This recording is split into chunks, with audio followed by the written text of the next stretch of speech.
खरं म्हणजे निरर्थक वाद उभा झालेला आहे। पहिल्यांदा तर हे लक्षात ठेवा की या देशामध्ये छत्रपती शिवरायांचा कोणी अपमान करू शकत नाही।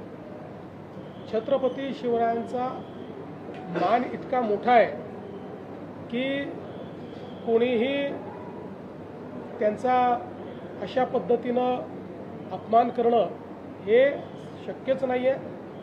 आता हे जे पुस्तक लिहिलं गेलं आहे 1979 ला लिहिलं गेलेलं आहे, त्याच्यावर आज वाद उकरून काढायचा आणि दोन्ही बाजूंनी एकमेकावर भिडायचं, मला असं वाटतं की शुद्ध असामाजिक अशा पद्धतीचं, असंवेदनशील अशा पद्धतीचं हे कृत्य आहे।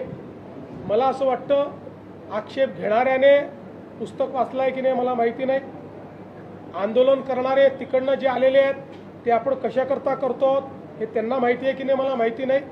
केवळ कुठला तरी मुद्दा पकडायचा आणि त्याच्यावर विवाद उभा करायचा आणि चर्चेत राहायचं, हा प्रयत्न योग्य नाही।